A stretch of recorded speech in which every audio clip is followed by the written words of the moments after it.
Kebohongan Paulus, kebohongan terbesar Paulus. Yahudi membongkar kebohongan Paulus, tetapi sengaja mendiamkan untuk menjadikan Kristian sebagai budak.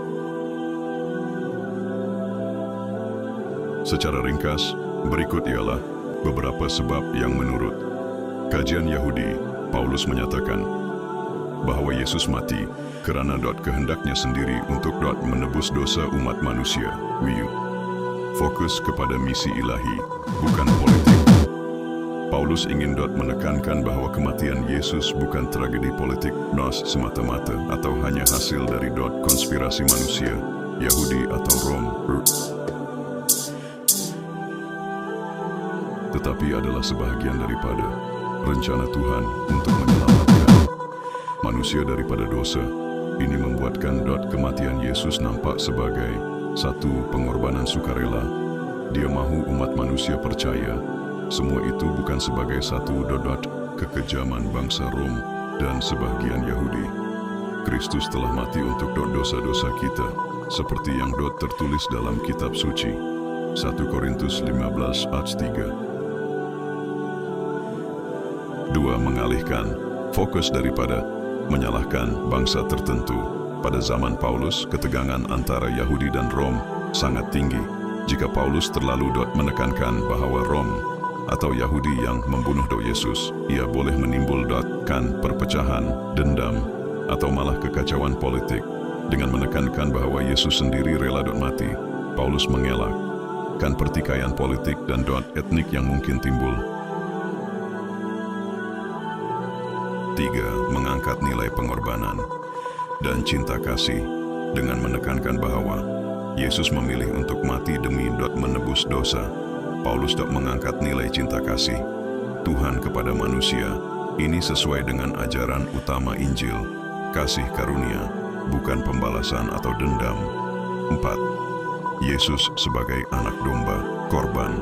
Dalam tradisi Yahudi, dosa dihapuskan melalui pengorbanan binatang yang tidak bersalah. Paulus menerapkan konsep ini kepada Yesus. Dia menjadi korban suci, dan pengorbanan itu mestilah dilakukan dengan kerelaan, bukan paksaan. Jadi naratif bahwa Yesus rela mati itu memenuhi gambaran teologi Yahudi tentang penebusan dosa. Kesimpulan, Paulus tidak semestinya cuba membela Rom secara langsung, tetapi lebih kepada mengalihkan perhatian orang percaya daripada menyalahkan manusia kepada melihat rencana keselamatan Tuhan. Ini adalah strategi yang kuat untuk menyatukan orang Yahudi, bukan Yahudi, dan orang Rom dalam satu iman yang sama. Baik, mari kita teliti dengan lebih dalam beberapa ayat penting dari surat-surat Paulus yang menunjukkan bagaimana dia menggambarkan kematian Yesus sebagai satu tindakan sukarela dan penuh kasih, bukan semata-mata perbuatan manusia atau kuasa politik. Chatiau, Filipi 2, 8. Yesus merendahkan diri dan taat sampai mati. Dia yang walaupun dalam rupa Allah, tidak menganggap kesetaraan dengan Allah itu sebagai sesuatu yang harus dipertahankan,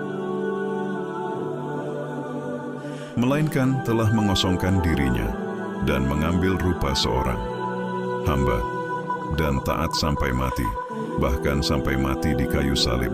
Penjelasan, Paulus menggambarkan Yesus sebagai seseorang yang rela menyerahkan diri walaupun dia memiliki kedudukan ilahi.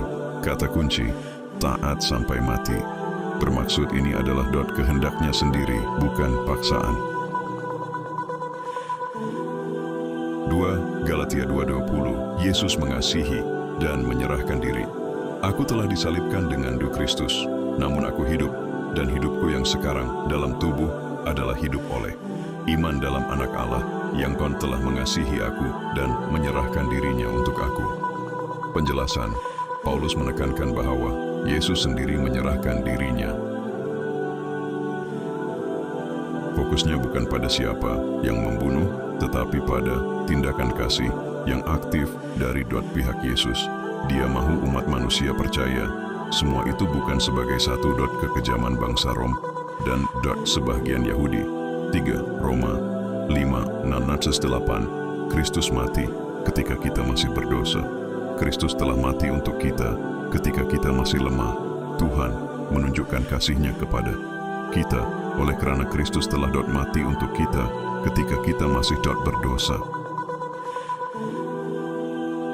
Penjelasan 2. Di sini Paulus tidak salahkan mana-mana pihak manusia, tetapi tekankan bahwa kematian Yesus adalah bukti kasih Tuhan kepada manusia. Yang lebih penting tidak menyalahkan bangsa Rom.